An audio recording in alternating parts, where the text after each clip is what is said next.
이 시간 하나님의 임재가 여러분들의 위에 각 사람 위에 머물며 영과 진리로 드리는 우리의 예배 가운데에 크신 은혜가 임하시기를 간절히 축원합니다. 우리 옆 사람에게 인사해 보겠습니다. 복된 날 하나님의 집에 잘 오셨습니다 하고요. 하나님의 전에 거하는 것이 우리에게 복인 줄 믿으시기 바랍니다. 여러분들도 많이 들어보신 이야기일 것입니다. 두 사람이 눈 덮인 산길을 오르고 있었습니다. 이 발목까지 빠지는 눈과 숨이 턱턱 막히는 찬바람 속에서 그들은 묵묵히 걸음을 재촉하게 되었습니다. 그런데 길 한복판에 한 사람이 쓰러져 있는 것을 발견하게 되었죠.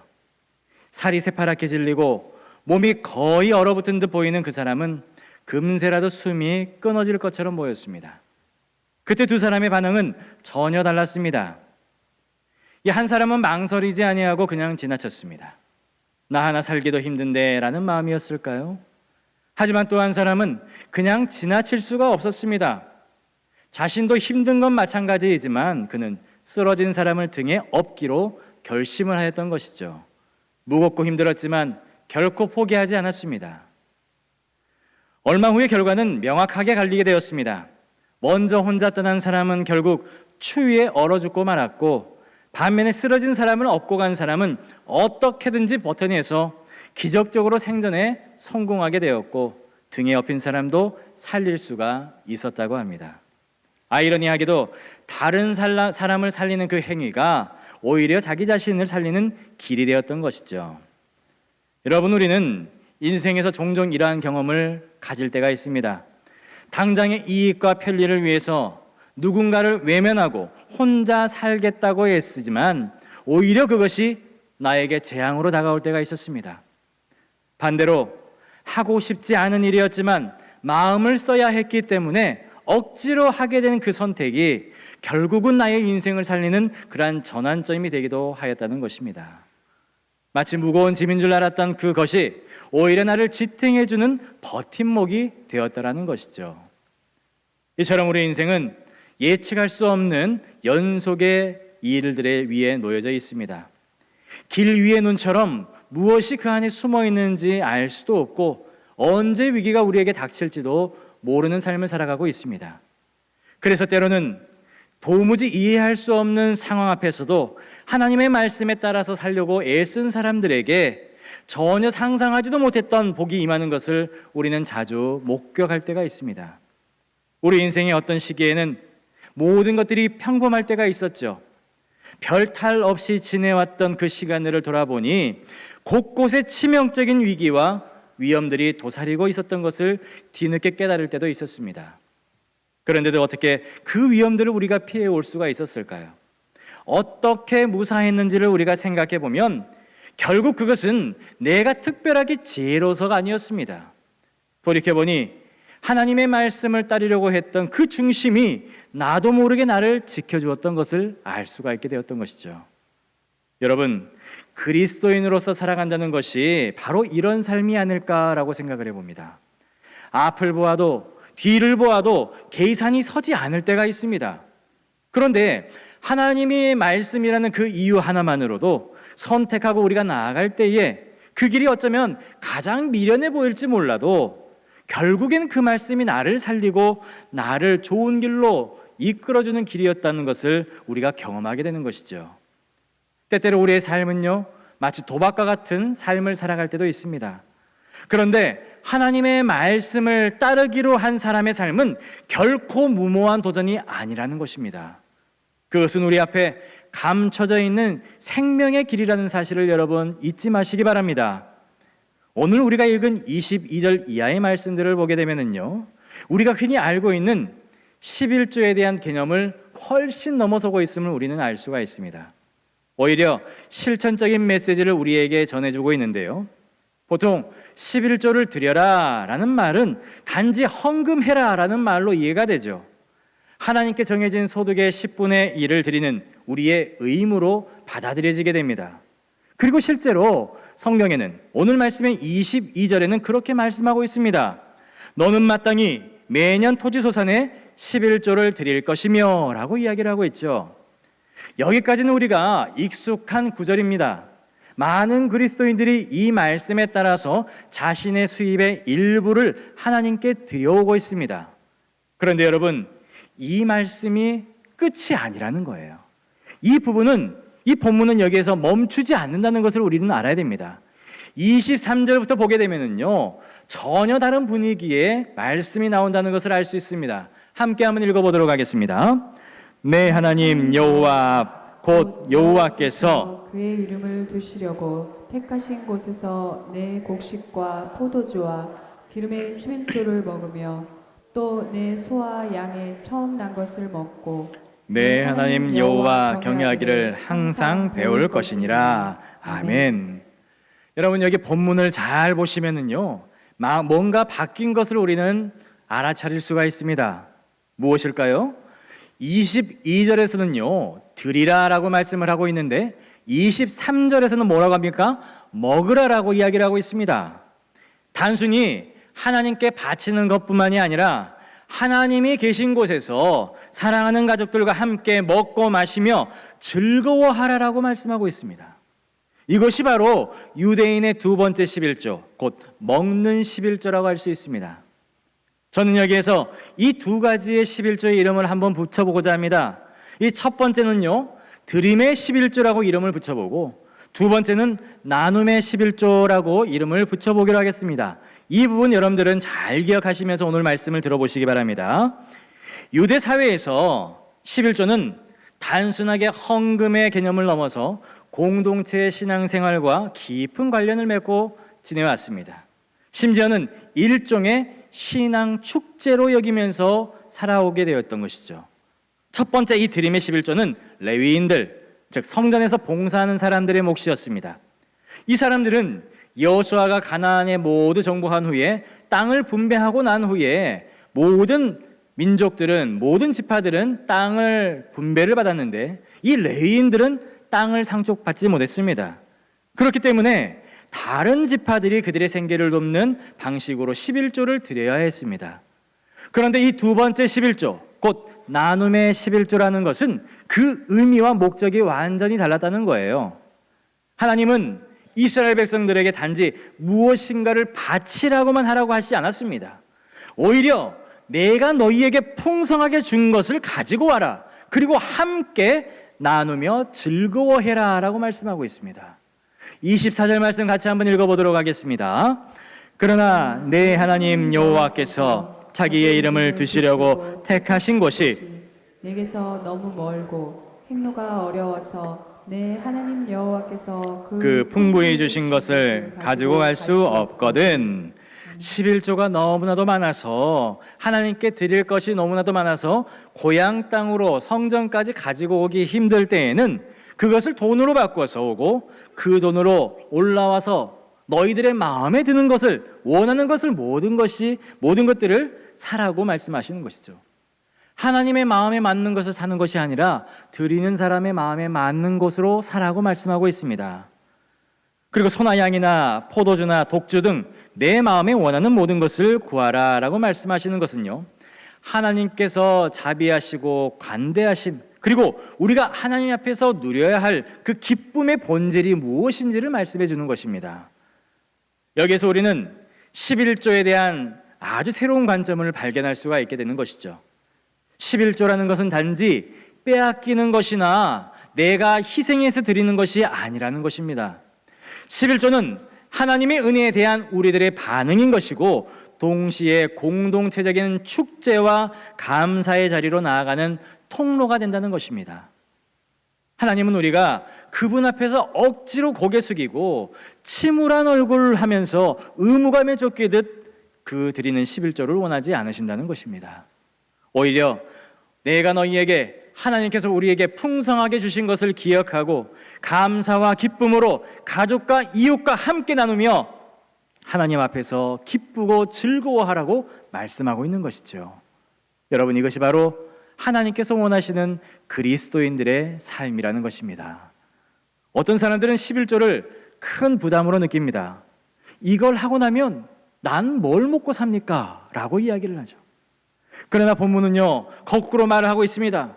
하나님께서 풍부하게 주셨기 때문에 11조를 할 수 있다라고 합니다. 다시 말해서 11조는 하나님께서 나에게 주신 것이 나에게 있다라고 하는 그 사실을 먼저 인정하는 자들의 고백이 되는 것입니다. 그 고백이 없게 되면 그 고백을 할 수 없는 사람들은 여러분, 하나님의 은혜를 체감하지 못하는 사람, 그리고 그 11조가 나에게 억압으로, 고통으로 다가올 수밖에 없다는 것입니다. 그래서 11조는 억지로 드리는 것이 아니라 감사로 드리라고 하나님께서 말씀하신 것이죠. 어떤 분이 이러한 감사헌금 제목을 쓴 것을 보았던 기억이 있습니다. 11조를 회복시켜 주셔서 감사합니다 라고 말입니다. 이처럼 때로는 11조를 할 수 있는 상황 자체가 하나님의 은혜가 되는 경우가 있습니다. 바꿔 말하면 이 11조라는 것이 뺏기는 것이 아니라 감사의 표현이 돼야 하고 억지의 헌금이 아니라 기쁨의 응답이 돼야 한다는 것입니다. 그래서 11조를 드리기 전에 하나님의 은혜를 먼저 배워야 한다라는 말이 있습니다.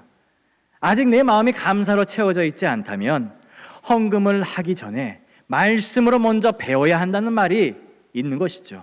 이 말은 단순한 충고가 아니라 우리의 영적인 원칙이 되는 것입니다.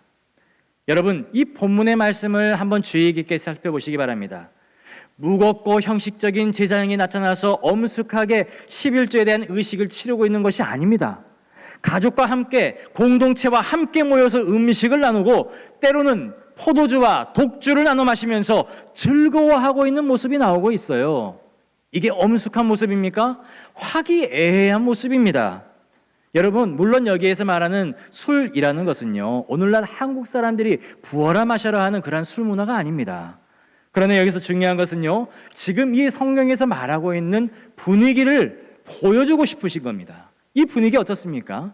너무나도 좋습니다. 따뜻합니다. 하나님은요, 하나님의 자녀들이 하나님 앞에서 기뻐하고 누리고 감사하고 있다는 것을 원하신다는 거예요. 그것을 느끼기를 원하신다는 겁니다. 엄숙하고 그리고 너무나도 진지하고 우리가 어쩔 수 없이 하나님 앞에 항복하고 굴복하면서 11조를 바치는 족의 모습이 아니라 하나님 앞에서 즐거워하고 기뻐하면서 함께 나누고 살아가기는 그러한 모습을 하나님은 우리에게 요구하신다는 것입니다. 여러분, 이 구절이 전해주는 메시지가 분명하지요. 신앙이라는 것은 기쁨이라는 것입니다. 하나님이 주신 은혜를 우리가 누리는 것입니다. 가족과 이웃과 함께 누리는 것이고, 그리고 그로 인하여서 우리가 하나님을 기억하는 것이 바로 11조의 본질이라는 것입니다. 우리 복음의 성도들이 기쁨으로 이 나눔의 11조를 드릴 수 있는 복이 임하길 간절히 축원합니다. 여러분, 우리가 11조를 한다고 해서 하나님께서 우리를 더욱더 사랑하시고 우리가 11조를 하지 않는다고 해서 덜 사랑하시는 그러한 하나님 아니십니다. 다만 우리가 11조를 통해서 하나님의 은혜를 우리가 체험하고 그분의 공급하심을 더욱더 신뢰하게 되는 것을 우리가 체험하게 되는 것이죠. 이제 우리는 이 드리는 11조 그리고 나누는 11조라는 이 두 개념을 가지고 하나님의 명령이 단지 율법적인 부담으로 다가오는 것이 아니라 얼마나 우리에게 있어서 은혜스럽고 실질적인 모습인지를 하나님은 말씀하고 있는 것입니다. 우리가 읽은 이 14장의 11조 규례 속에는요, 단순히 드려라 라는 명령을 넘어서게 됩니다. 하나님께서 당신의 백성들에게 기대하시는 삶의 자세가 지금 여기에 나와 있는 거예요. 나는 너희가 이렇게 살았으면 좋겠다. 나는 너희가 나를 만날 때 이런 모습을 하면 좋겠다라고 말입니다.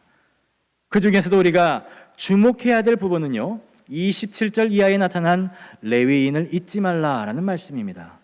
그리고 또한 28절부터 이어지는 3년마다 드리는 11조에 대한 이야기입니다. 여러분, 28절과 29절을 보면 우리는 또 다른 규례의 11조를 만나게 됩니다. 한번 함께 읽어보도록 하겠습니다. 매 3년 끝에 그의 수산의 10분의 1을 다 내어 내 성읍에 저축하여 너희 중에 분깃이나 기업이 없는 레인과 내 성중에 거류하는 객과 및 고아와 과부들이 와서 먹고 배부르게 하라. 그리하면 내 하나님 여호와께서 내 손으로 하는 범사에 내게 복을 주시리라. 아멘. 언제라고 했습니까? 매 3년 끝에 라고 했습니다. 매 3년 끝에 10분의 1을 따로 저장해 두고 레위인뿐만이 아니라 객들과 고아와 과부 같은 사회적 약자들을 불러다가 배부르게 먹이라라고 말씀하고 있죠. 이 11조는 우리가 흔히 말하는 구제의 11조를 이야기하는 것입니다. 앞서 말한 나눔의 11조와 그 구조는 생김새는 같아 보이지만은 용도와 대상이 다르다는 거예요.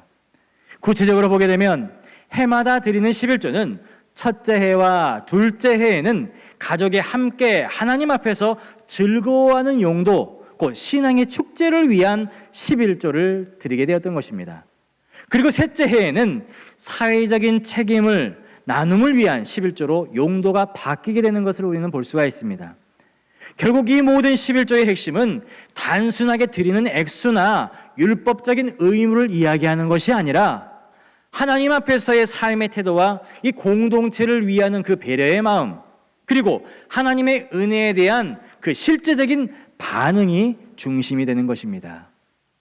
이 말씀을 오늘 우리의 삶에 적용을 해보면 우리는 수입 중 일부를 단지 헌금으로만 생각할 것이 아니라는 것이죠. 하나님 앞에서의 기쁨의 시간, 가족과 함께하는 하나님의 예배의 자리, 이웃을 돌아보는 삶의 여유를 위해서 우리가 따로 마음을 다해서 준비를 해야 된다는 것입니다. 이 말씀이 강조하고 있는 삶은요, 단순하게 너희들 그렇게 하려면 검소하게 살아야 돼, 또한 무조건 모아야 돼, 이런 말씀이 아니라는 거예요. 물론 절제와 준비라는 것이 필요하겠죠. 하지만 그만큼 기쁨의 시간과 나눔의 시간도 적극적으로 준비하고 계획하라는 하나님의 질서를 말씀하시는 것입니다. 이런 맥락에서 보면 11조라는 것은 단순하게 재정의 헌신이 아니라 우리의 삶 전체를 하나님의 중심으로 재정비하는 영적인 훈련이라고 말할 수가 있는 것입니다. 수입과 지출을 정직하게 따져보면서 하나님께 내가 드릴 수 있는 부분이 얼마나 되는지 진지하게 생각하는 것은요, 단지 계산의 문제가 아니라 삶의 주권이 누구에게 있는지를 묻는 행위가 되는 것입니다. 11조를 하기 위해서라도 자신의 경제 상황을 똑바로 파악하고 소득과 지출을 정리하면서 내가 지금 어떠한 은혜를 받고 살아가고 있는지를 깨닫는 과정이 반드시 필요하다는 거예요. 이런 정직한 삶은 자연스럽게 자신을 돌아보게 하고 돈에 끌려다니는 인생이 아니라 하나님께 모든 삶을 맡기는 성숙한 신앙인의 삶으로 우리를 바꾸어 준다는 것입니다. 이처럼 11조라는 것은 우리에게 있어서 부담이 아니라 기쁨과 나눔의 기회가 되는 것이고 하나님의 은혜를 기억하는 삶의 리듬이 되는 것입니다. 여러분, 매달 매해 반복되는 이 11조의 삶 속에서 우리는 하나님의 손길과 공급하심, 그리고 이웃을 향한 우리의 책임을 함께 돌아볼 수 있는 것입니다. 이런 이야기가 있습니다. 우리 교회 이야기가 아니에요. 항상 우리에게 이런 이야기가 있습니다 하면 막 해보려고 하시는데 우리 교회 이야기가 아닌데요. 한 청년이 11조를 드렸다고 합니다. 그런데 자기네 교회에는 크고 재정이 넉넉하기 때문에 본인은 다른 작은 교회에 11조를 하고 있다라고 했습니다. 분명히 이 청년은요, 11조의 정신을 잘 알고 있었습니다. 단순히 교회의 재정을 채우기 위한 헌금이 아니라 하나님의 뜻에 합당하게 사용하는 것이 11조라는 것을 본인이 직접 실천하고자 했던 것이죠. 여러분, 이 청년이 놓치고 있는 게 있었습니다. 무엇이었을까요? 이 청년은 11조를 통해서 하나님의 의를 인정하는 것이 아니라 11조를 통해서 자신의 의를 드러냈다는 것입니다. 자신의 생각과 자신의 때로 11조를 이용한 것뿐입니다. 이는 하나님이 기뻐하시는 행위가 아닙니다. 오히려 하나님을 욕되게 일컫는 행위인 것입니다. 여러분, 이 청년처럼 작고 연약한 교회를 돕고 싶다면 하나님을 인정하는 11조는 그 신앙생활을 하는 본 교회에 드려야 됩니다. 그리고 작은 교회를 구제하기 위해서 또 11조를 따로 준비해야 되는 것이 마땅한 것입니다. 그래도 우리는 10분의 8을 가지고 있기 때문에 넉넉히 살아갈 수 있다는 것을 하나님께 고백할 수 있어야 된다는 거예요. 이것이 바로 하나님의 뜻이라는 것입니다. 여러분, 신명기 14장 23절에서 말씀하신 바 내 하나님 여호와를 경외하기를 항상 배울 것이니라 라고 했습니다. 신앙생활 처음 할 때 배우는 것 아닙니다. 신앙생활 중간에도 말미에도 신앙이 무르익었을 때에도 우리는 항상 하나님 경외하기를 우리가 배우면서 힘써 나가야 된다는 것입니다. 이 구절은 11조의 진짜 목적이 무엇인지를 명확하게 나타내는 것이죠. 여러분, 하나님은 우리의 돈을 요구하시는 분이 아니십니다. 하나님은 헌금이 필요하신 분이 아닙니다. 하나님께서 진정 원하시는 것은 우리의 마음이고 우리가 하나님을 경외하는 삶의 자세를 익혀가면서 살아가기를 하나님은 바라고 계신다는 거예요. 그러므로 사랑하는 성도 여러분, 11조 생활은요, 우리의 신앙을 더욱더 성숙하게 해줍니다. 정해진 돈을 떼어내는 숫자의 개념으로 바라보는 것이 아니라 그 과정을 통해서 하나님은 내 삶의 주인이시라는 것을 인정하고 하나님께서 나에게 주신 은혜를 기억하고 그리고 이웃을 돌아보는 마음을 배우면서 우리는 성숙해져 나아가는 것입니다. 여러분, 이런 훈련을 통해서 우리는 두 가지의 중요한 변화를 겪게 됩니다. 첫 번째는요, 하나님 앞에서의 경외감을 삶의 중심으로 놓고 살아갈 수 있다는 거예요. 11조를 드릴 때에 우리는 이렇게 고백을 하게 될 것입니다. 하나님, 이 모든 것들이 제 손에서 나왔지만 이것은 제 것이 아닙니다. 이 모든 수입의 근원은 하나님이십니다. 그래서 저는 이 일부를 하나님께 구별하여 드림으로써 내 삶 전체를 하나님 앞에 맡기고자 합니다. 라는 이 고백을 하나님은 우리의 입술을 통해서, 마음을 통해서 받기를 원하신다는 겁니다. 두 번째로 이웃을 향한 시선이 달라지게 됩니다. 오늘 본문의 말씀은 이렇게 분명히 말하고 있죠. 가난한 자, 레위인, 객과 고아와 과부를 잊지 말라라고 말씀하고 있습니다. 하나님께서 나에게 복을 주셨다면 그 복은 나 혼자 누리기 위해서 주신 것이 아니라 함께 나누고 그 나눔의 기쁨을 확장시켜 나아가라고 나에게 맡겨주신 것이라는 겁니다. 그래서 11조는 하나님을 기억하는 행위 동시에 사람을 기억하는 행위가 되는 것입니다. 레위인을 돌아본다는 것은 하나님을 섬기는 사람들을 귀하게 여긴다는 것이고, 객과 고아와 과부를 돌본다는 것은 하나님의 마음을 내가 닮아가는 삶을 시작하겠노라는 다짐이 되는 것이죠. 이처럼 11조는요, 예배와 구제가 하나로 연결되는 것이 바로 11조입니다. 이 연결의 통로를 통하여서 우리의 삶이 하나님 중심으로 정돈되기를 하나님은 원하신다라는 것입니다. 가끔 사람들은 말을 하죠. 소득이 많아지면 11조를 하겠습니다. 지금은 소득이 작아서 11조를 내면 먹고 살 것이 없습니다. 더 많이 벌면 헌금 생활 잘하겠습니다. 그런데 여러분, 실제로는 그렇게 하는 사람 많이 못 봤습니다. 월급이 100만 원일 때는요, 10만 원 11조 하기는 쉽습니다. 하지만 1000만 원이 되면 100만 원이 쉽게 느껴지지가 않습니다. 그것은 숫자의 문제가 아니라 마음의 문제라는 것이죠. 예수님께서 말씀하신 네 보물이 있는 것에 너의 마음도 있다는 그 말씀은 바로 우리의 마음을 알아차리시고 예수님께서 말씀해 주신 것입니다. 우리는 우리가 소중히 여기는 것에 시선과 감정과 에너지가 집중되게 되어 있습니다. 11조라는 것은 우리의 감정에 이르기 전에 계산에 이르기도 하죠. 단순히 기분 내키는 대로 드리는 것이 아니라 내 삶을 정직하게 돌아보고 그 가운데에서 하나님의 몫을 정확하게 구별하여서 드리는 것이 바로 11조라는 겁니다. 이 과정을 통하여서 내가 나를 정돈하게 하고 내 삶의 질서를 다시 세우게 하는 작업 과정이 되는 것입니다. 하나님께서는 그런 사람들에게 약속의 말씀을 허락하시죠. 29절 마지막 말씀 함께 한번 읽어보도록 하겠습니다. 그리하면 내 하나님 여호와께서 내 손으로 하는 범사에 내게 복을 주시리라. 아멘. 아멘. 여러분, 하나님의 이 약속은 단순하게 물질적인 보상을 이야기하는 것이 아닙니다. 삶 전체를 하나님께 맡기고 살아가는 사람들은 하나님께 그 삶 속에 개입하여 주시고 그리고 그 지키시고 간섭하심을 우리가 바라볼 수 있다는 것입니다. 그래서 우리가 감당할 수 없는 그 위기 속에서도 하나님께서는 우리를 도우시고 우리의 지혜와 능력 너머에서 일하신다는 약속의 말씀이 되는 것입니다. 다시 말해서 하나님의 말씀대로 살아가려고 하는 사람들은 하나님께서 그의 삶 속에 필요할 때에 정확하게, 적절하게, 그리고 기가 막히게 개입하신다는 것입니다. 그리고 이러한 일은 단지 성경 속에서 일어나는 일이 아니라 남의 입술을 통해서 간증을 듣는 일이 아니라 우리 삶 가운데에 실제로 일어날 수 있는 은혜라는 것입니다. 그렇게 11조는요, 율법 이전의 은혜가 되는 것이고, 우리의 책임 이전의 감격이 되는 것이고, 우리의 계산 이전의 예배가 되는 것입니다. 그리고 이 모든 것은 우리가 하나님을 경외하는 법을 배우는 과정이라는 사실을 여러분 잊지 마시기 바랍니다.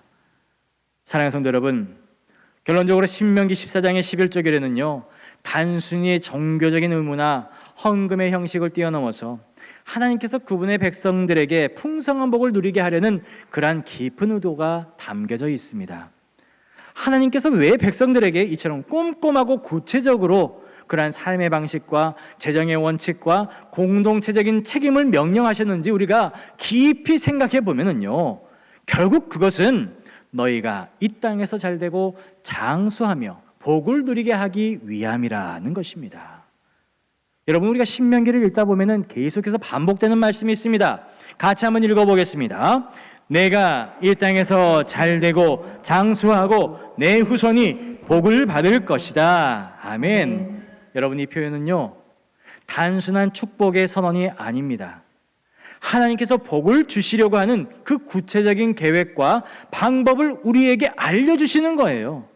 하나님은 무조건적으로 복을 퍼부어 주시는 분이 아니라 말씀대로 살아가는 사람들에게 약속하신 복을 정확하게 반드시 그리고 지혜롭게 주시는 분이시라는 사실을 잊지 마시기 바랍니다. 하나님을 경외하고 가족과 함께 기뻐하며 이웃을 돌아보는 것, 그 삶 속에서 하나님은 우리의 손으로 행하는 그 모든 범사에 복을 주시겠노라고 약속을 하셨습니다. 오늘 우리가 하나님께 드리는 11조는 단순히 10%의 금액이 아닙니다. 부가세 떼듯이 우리가 바치는 것이 아닙니다. 그것은 우리의 전 존재와 삶을 하나님께 드리고자 하는 우리의 삶의 고백이 되는 것이고, 하나님께서 우리에게 주신 그 은혜를 내가 잊지 아니하고 기억하겠노라는 약속이고 감사의 표현이 되는 것입니다. 이 믿음의 길을 우리가 선택을 하고 살아갈 때에 우리는 언젠가 반드시 이렇게 고백하게 될 것입니다. 하나님의 말씀대로 살려고 애를 썼더니 내가 상상하지도 못하는 복을 전혀 예상하지 못한 방식으로 하나님께서 내게 주셨습니다 라고 말입니다. 바로 그 고백이 오늘 신명기에서 하나님께서 우리에게 바라시는 삶의 결론이라는 것입니다. 부디 여러분 모두가 이 고백을 여러분들의 입술로 그리고 마음에서 진심으로 풍성하게 그리고 반복해서 고백하여 되시길 간절히 축원합니다. 하나님은 우리들에게서 원하시는 것이 물질이 아니십니다. 우리의 마음이고 우리가 하나님을 얼마나 사랑하는지를 그리고 하나님을 경외하는지를 보고 싶어 하시는 것입니다. 하나님 앞에서 즐거워하시기 바랍니다. 하나님 앞에서 항상 기뻐하시며 우리의 속해 있는 모두를 위하여서 함께 즐거워하고 나누고 살아갈 수 있는 복된 성도의 삶 살아가시는 저와 여러분들 되기를 간절히 축원합니다. 기도하겠습니다. 사랑과 은혜가 풍성하신 하나님 아버지 감사합니다. 오늘도 우리에게 귀한 말씀을 통해 하나님의 마음과 뜻을 알게 하시니 감사합니다. 우리의 수입이 많고 적음을 떠나서 하나님을 주인으로 인정하는 정직한 믿음을 우리에게 허락하여 주시고 우리가 감당한 헌신을 통해서 하나님 나라가 확장되고 연약한 이웃들이 회복되고 우리 공동체가 더욱더 따뜻해지는 역사가 있게 하여 주옵소서. 그래서 이 땅에서 우리가 잘되고 우리 후손이 복을 받고 하나님께서 주시는 그 풍성한 생명의 열매를 삶 속에서 날마다 누리며 살아가게 하여 주옵소서. 예수님의 이름으로 감사하며 기도합니다. 아멘.